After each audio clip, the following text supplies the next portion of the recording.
তো বন্ধুরা, এখন যে ম্যাথটি দেখতে পাচ্ছেন, তো এই ধরনের ম্যাথ কিন্তু সচরাচর পরীক্ষায় এসে থাকে। আর প্রথমে ক্ষমা চেয়ে নিচ্ছি আশেপাশের সাউন্ডের জন্য।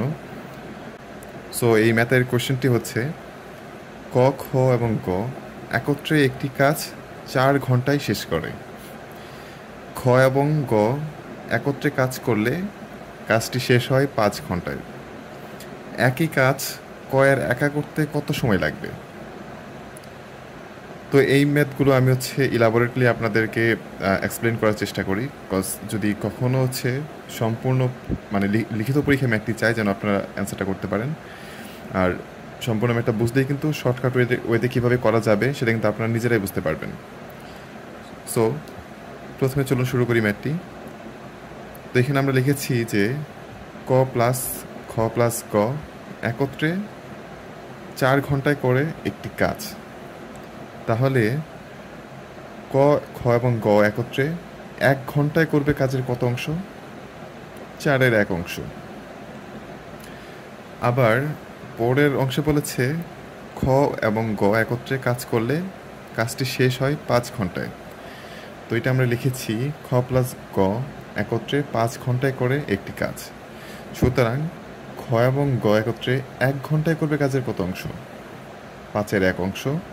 তো এখন দেখুন, এখানে ছিল 3 জনের একত্রে কাজের অংশ, 1 ঘন্টায় একত্রে কাজের অংশ।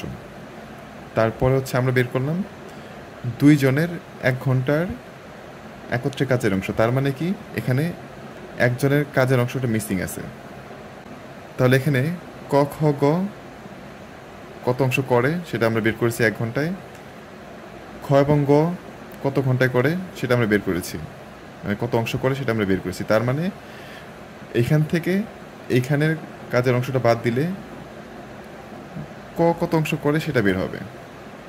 তো সেটা এখানে করেছি যে ক একা 1 ঘন্টায় করে। তো বড় অংশ থেকে ছোট অংশ মাইনাস দিব, মাইনাস দিলে তো 4 এবং 5-এর লসাগু 20। তো এভাবে আমরা পেলাম 20/1 অংশ। এখন ক একা এই 20/1 অংশ কাজ করে 1 ঘন্টায়। সুতরাং ক একা 1 অংশ বা সম্পূর্ণ অংশ, সম্পূর্ণ এক বলতে সম্পূর্ণ কাজটাকে বোঝায়। তো 1 অংশ কাজ করে, তাহলে কত? যেহেতু সময় বেশি লাগবে, 20টা উপরে উঠে যাবে। তো এভাবে আমরা পাবো 20 ঘন্টায়।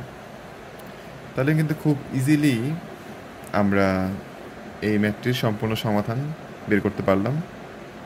তো আশা করি ম্যাথটি বুঝতে পেরেছেন। তো ভিডিওটি ভালো লাগলে অবশ্যই চ্যানেলটি সাবস্ক্রাইব করতে ভুলবেন না, যেন পরবর্তী ম্যাথটি ঠিক সময়ে পেয়ে যান। আসসালামু আলাইকুম।